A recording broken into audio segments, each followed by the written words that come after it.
Welcome to CosmoFactory, a podcast by Cosmoprof Worldwide Bologna, where we explore the entire cosmetics, personal care, and fragrance industry supply chain. I'm your host, Deanna Utrusky, and here at CosmoFactory, we look beyond the trends to discover the ideas, initiatives, and innovations that are truly advancing beauty. Let's get started. This episode is about the science of fragrance. It's about water-based eau de parfum, about creating long-lasting scent without alcohol. It's also about the limitations and opportunities that come with a new fragrance creation technology.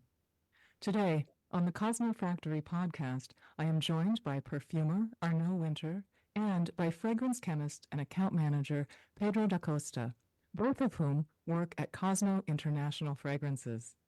Welcome to the podcast. Thank you, Diana, for having us, and a pleasure to be with you today. Thank you, Dina. Yes, as Arnaud said, it's a pleasure joining you today. Yeah, no, you're welcome. I'm very eager to learn from our conversation. So, as I understand it, for about 650 years or more, fragrance has been made with alcohol. First off, will you just please tell me what the job of alcohol in fragrance is? So we in find fragrance. Pedro here speaking.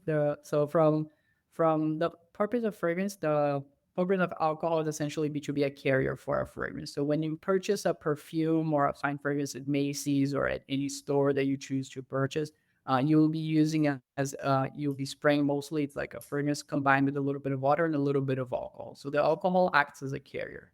We use that alcohol as a carrier because it's a volatile compound. It evaporates quickly. So once you spray it on your skin, you will evaporate and you will get a little bit of the residue only of your fragrant portion to it, giving you that experience. So historically, that has been what's been used in the industry to essentially give you that experience. Yeah, and also that the fact that the distillation was created by people from Northern Africa and Arabia, and they were distilling fermented product to get the alcohol. And that's how, more or less, we get the alcohol, and a lot of the spirits that we drink are produced. And yeah, in the same way, some plants were extracted to get their fragrance. And that's where the link kind of was made between this distillation that was producing alcohol and also the extraction of aromatic plants that were used after for perfumery. No, that makes sense. Thank you so much. And let's think then about why fragrance makers are now working with water as an alternative to alcohol sometimes. Well, water, we are seeing this change in the market. It's mostly market driven and regulatory driven as well. Alcohol, as I mentioned, is a volatile. A lot of consumers do not want anymore that aspect of it. They don't want too many volatiles in their products. We do have new regulations that will be coming into the future being applied, which will limit how much volatiles you can have in a product, and that will impact your performance. At the same time, water is not a volatile. It is also like, water is the essence of life. So it's something that is associated with naturality.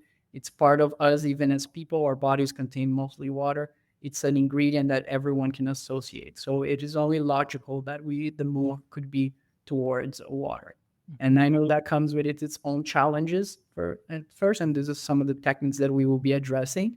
But that's essentially what we're moving, water as a carrier. It's both a market, and we're seeing consumers from not only in the US, but globally having that attraction towards water as it's a cleaner, more environmentally friendly material to use. Yeah, and also there is a question of reaction with the skin. Alcohol have a tendency to dry up the skin, and that sometimes is a concern for some of our customer. And using water, you get, of course, you reduce this drying effect of the alcohol by not having it present, but also you bring an hydration aspect to the product, which kind of brings an added benefit to the product. Yeah, no, that's fantastic. And I think we'll get to chat more about that opportunity to bring more benefits into fragrance in a minute. Pedro, when I introduced you, we heard, account manager is your job title. And when we hear something like that, we often think, well, your focus is on sales. So, of course, you're going to share all sorts of the loveliness about this technology. You're definitely foregrounding that aspect. But until now, um, or I should say maybe until very recently, as I understand it, your role was quite technical, and you were in fact deeply involved with developing a water-based system for fragrance creation. First of all, do I have that right? Yes, you do. Yes. Okay. Okay, awesome. And so my next question for you is, how did you invent an alternative fragrance technology? What was the process? What kind of steps did you go through? We worked in number one. We worked as it wasn't an individual invention. It's a team here at Cosmo. We are very big in our teamwork. So we Yeah. collaborate. We have a center of innovation in the south of France, and we collaborate a lot with our innovation team.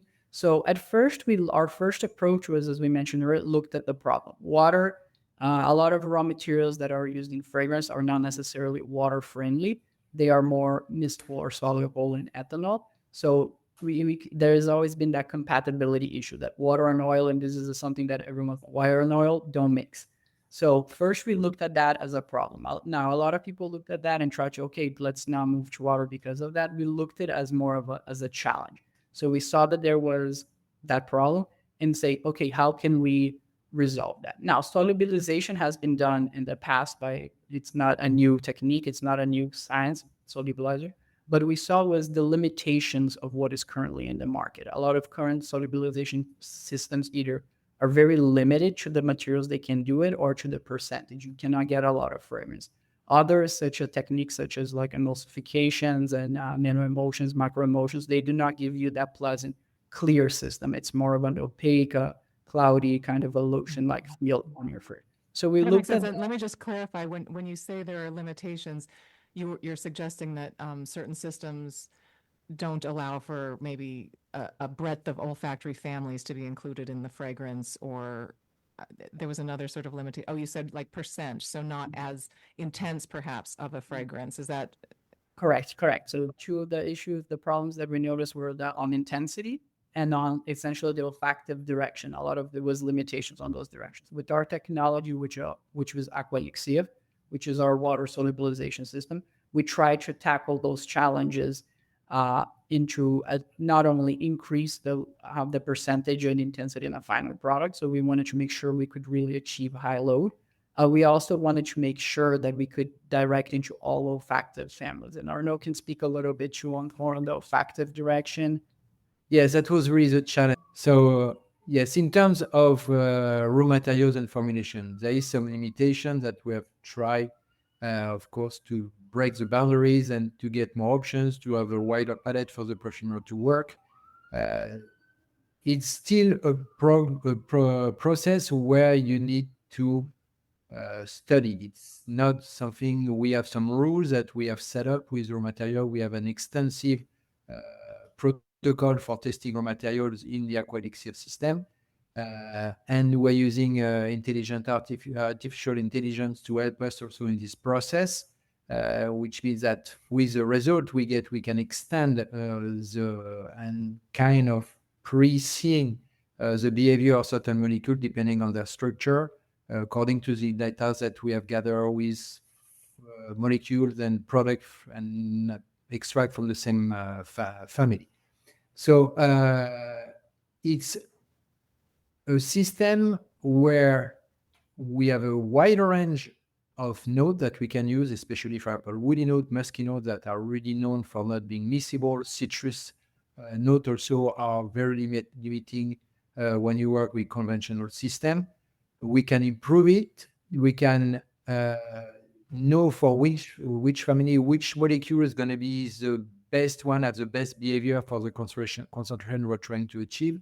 So that's going to really help the perfumer to develop formula which are adapted to the Aqua Elixir system, which means if you are working with a sandalwood note, I mean, we have a lot of information about all the sandalwood molecules that we can use, and there's a lot of them, and we can choose really the best one for the best result.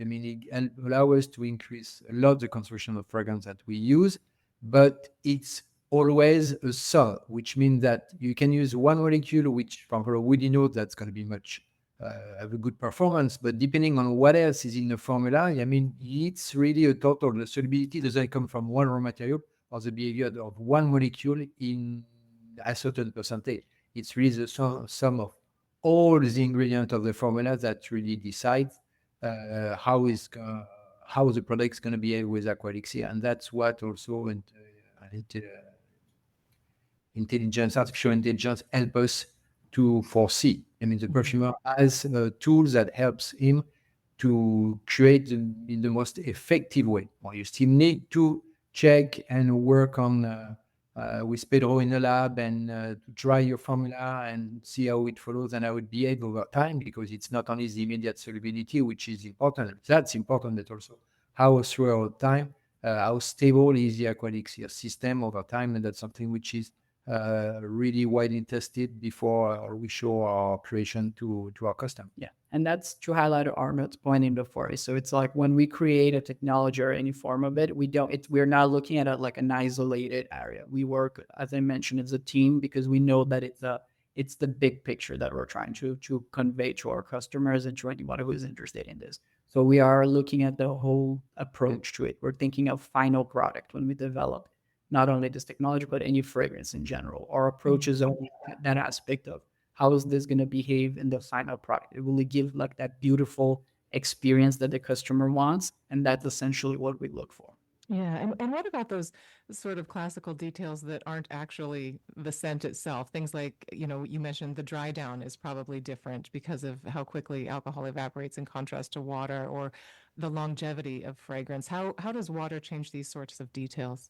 So far, that was actually one of the more exciting discoveries that when we were during the development process, and it was super exciting because that was one of the tests that we did early on in the process as well. So we took the same fragrance component, and we ran in the standard ethanol VOC hydrocolloid solution, which is like your fine fragrance that you see in the market. And then we did the water version, which would be like the same loads of fragrance. And then we did some olfactive evaluation testing here, and we found that in certain cases the water version, when we were using aquelixir, it performed just as good, if not sometimes better than our. So we were quite amazed by this, because we were seeing that the performance both on skin and on lures over long periods of time could sometimes be even better than your standard alcohol. Of course, this can be, as Arnaud said, because every fragrance is kind of a unique creations of its own. We would like to, we can test them individually, so we don't want to make a generalized. But so far, the more we're testing, the more we're seeing this pattern like reoccur. Where And just to make sure I'm paying attention here, when you're talking about the performance of a fragrance, it has to do with longevity. It has to do with skin feel. What are the details that you're noticing? Yes, what we notice is really the biggest difference would say we would be in the first 10 minutes. I mean, because of course the alcohol and the dynamic of the alcohol, you have a velocity of evaporation which is much higher with the alcohol, and that's something that we can kind of compensate with the formulation. But I mean that's a fact, but it's very, very, very short period of time compared to the life of fragrance or the usage of a fragrance. It's true that what we see more is an increase of long lasting, and that's also the fact that the evaporation rate of water is lower and not as dynamic as the alcohol, which means that the molecules stay longer, so you have more long lasting. You still have diffusion, because I mean this difference within the next 10 minutes, yes, we see it with the alcohol not being present in the aquelixir. But I mean, that's something that balances itself out pretty quick, and we have a nice experience of the fragrance when people are wearing it. Also, being with water, we see that and we feel that there is a better reaction with the skin. correct. So yeah, it's kind of a bond with the hydrating effect of the water, a bond that's created itself between the fragrance and the skin, and the skin and the fragrance stays on skin longer than with alcohol. I mean, that's something which is pretty much what we see with almost over our formulation, and we feel it's an added benefit for our customer. Yeah, and it's an added, as Mario said, it's an added bonus when you're trying this new experience, because it is from a product development a new experience of sorts. You have now a product that's fully water based, and it's just giving you that insight. And like as you mentioned, because the water, compatibility with your skin is a lot better. We're feeling that it just blends. You get a better blend. And Mhm. performance wise on skin, like you get some of those hydrating effects versus alcohol dehydrates your skin. So that is actually it's sometimes a complaint that when people are spraying, they notice, if you ever rub alcohol or a fragrance, sometimes it feels a little dry, it doesn't feel as nice. With water, you feel like you get more of this smooth hydrating effect. Yeah. Mhm. And also, I think it's education of the customer. Okay, it's not exactly the same product. There is a lot of similarity in terms of performance, but it's not exactly the same. I think if you really communicate to your customer, to your final customers, that the product is in water, they kind of assume and feel it's going to be a little bit different. It's not a disadvantage. Mhm, mhm. No, that makes sense. That makes sense. And you're suggesting that water, might add a hydration element, and we're seeing all sorts of creativity in terms of multifunctional products lately. I think I saw something this week about a fragrance made with SPF, or maybe it was just a really fancy smelling SPF that they're doing a marketing spin on. But I'm wondering if there are other sorts of product formats and benefits, as you're suggesting with the hydration element, that maybe this opens up different possibilities for fragrance products. Are you seeing that or dreaming it up? See, we see it, and we already have some application. If you take on everything that might have alcohol might have a drying adverse effect. One of the application for Aquelixia, example, for hairspray. Mm. I mean, when you want to fragrance your hair, and that's something which is more and more we see more and more on the market. Kind of not a new product, but something that a sector that has been growing pretty intensively. You have a much milder product, something which is more gentle. I mean, hair. I mean, you always feel that you have to protect your hair from pollution, from the environment, and using alcohol to spray a fragrance on your hair might have this drying effect that customer don't want. So with aquatic seal, you have a product which is much more gentle, and that would be one of the applications that we already promote with some of our customers. Sure. That and I will add also a lot of body mist. We're seeing a lot of recent increase in body mist like across the market. And the Chormel's point, when you're thinking body mist, sometimes when you do alcohol on people's spray, they're like, I don't want that dehydrating effect or that nasty effect on my face or my skin or when I go full scale. So with a water-based system, you're able to do more of the cleaner, and it will be I feel like a consumer would appreciate more like a barrel approach that is more water based versus alcohol based. Yeah, kind of a refreshing Yeah, experience. exactly. Yeah, no, that makes sense. So I think I have two questions I'm going to squish together. I'm not Uh-huh. sure if they go together. But as you were talking about sort of the inherent difference, right, of a water-based fragrance and an alcohol-based fragrance, my brain wants to know, is the consumer going to feel like it's actually wetter, right? When they spritz a fine fragrance or a body mist on, is it now somehow more likely to be like dripping down the person? Or is it, is that more the, a detail that's solved by the applicator and the fineness of a mist or? Yeah, no, the applicator is a big that would be very slow. It's the same thing with any ethanol or liquid. Like when you spray it, if your pump is correct or your applicator is correct, you'll get that mist spray. So you won't feel like you're dripping like oil drips or water in your skin. So it would be the same concept. Your packaging is definitely important when developing the Yeah, product that yeah. really gives you that full mist experience. Yeah, no, Yeah, I'm giggling here behind the scenes because I think maybe if I were making a fine fragrance, it would be dripping down because I don't know all these details. But Arnaud, what were you going to share? yeah. It's also that the system, the delivery system are not the same. I mean, the pump that you're using for Aquelixia and the pump that you're using with alcohol are not the same. You have worked with some supplier to make sure we could source a product, a pump system or delivery system that could really handle the water and give us a mist. I mean, when you work with a traditional alcohol, let's say hydroalcoholic pump, I mean, you might get this kind of drippiness, or the pump might not function as well as with alcohol. So when you work on those kind of products, yes, definitely we are using a specific pump, and supplier developed because of the demanding increased demand in those applications, that those kind of pump and delivery system are available. Yes.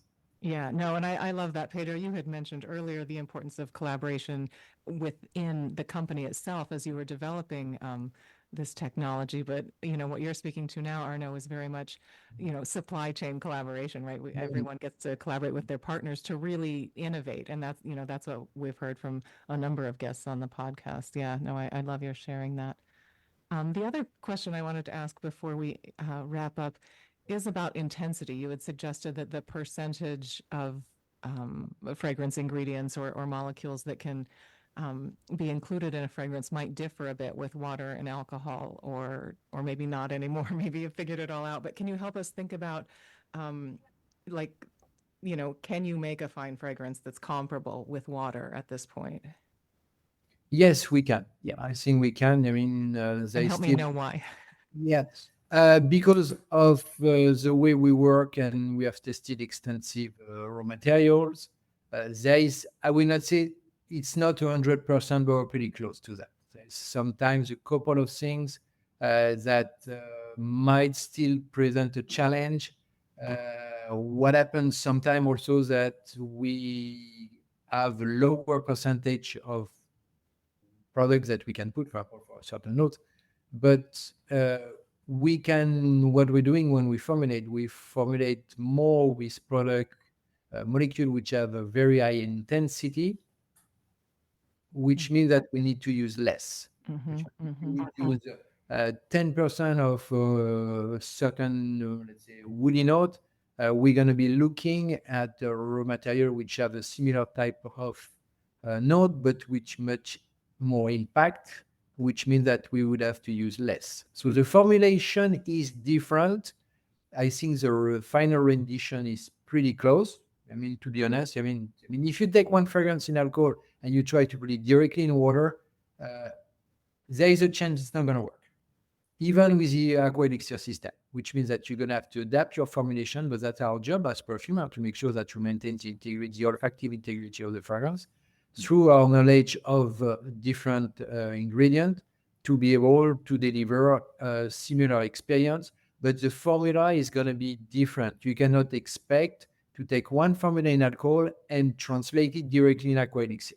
There could be a perfumer work that needs to be involved, and technical work, and we work with Pedro and the team to work on that.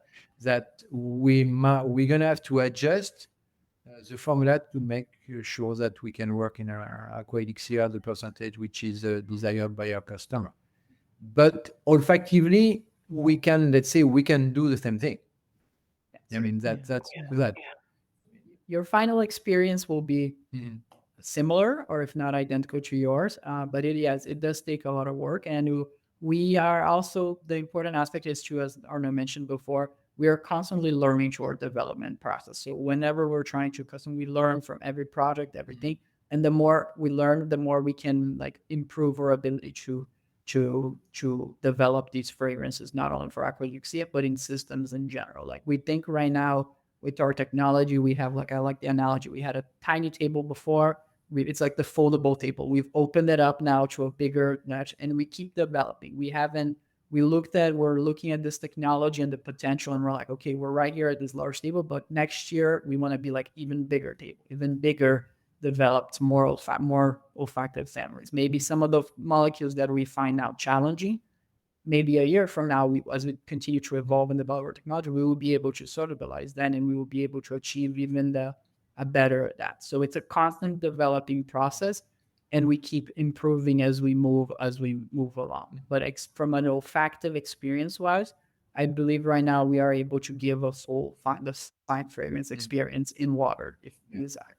Yeah, no, that's fantastic. Recently on the CosmoFactory podcast, I've actually gotten to speak with several fragrance specialists, and I'll just mention some of the companies in case listeners want to scroll back through the archive and find them. But I got to speak with a company called Arabian Oud, with Bella Vita, some specialists from ScentMate, and now, of course, here today with Cosmo International, learning about your water-based technology, which I believe you've been calling Aqua Elixir throughout our Yeah. conversation. That's your trade name. But really, there is so much product innovation and strategy development happening in the fragrance category right now. I am I'm learning so much. It's very exciting. But for now, I'd just like to say, Arnaud and Pedro, thank you both for making time to speak with me about the art and the science of scent, and for joining me today on the Cosmo Factory podcast. Thank you so much, Diana. A pleasure. And it was our pleasure with Pedro to share a little bit about Cosmo, about Aqua Elixir, and the future of fragrances and water. Pleasure to be with you. Thank you so much for having us. We look very much forward to the discussion, and we loved sitting down and talking about that. We're both very passionate about this. Yeah, no, clearly, you're welcome. Thank you so much for listening. If you find the Cosmo Factory podcast useful, please take a moment to leave us a 5-star review and share your thoughts so even more cosmetic industry professionals can discover the Cosmo Factory. I'm Deanna Utrusky. Please join me again next Tuesday for a new episode of the Cosmo Factory podcast.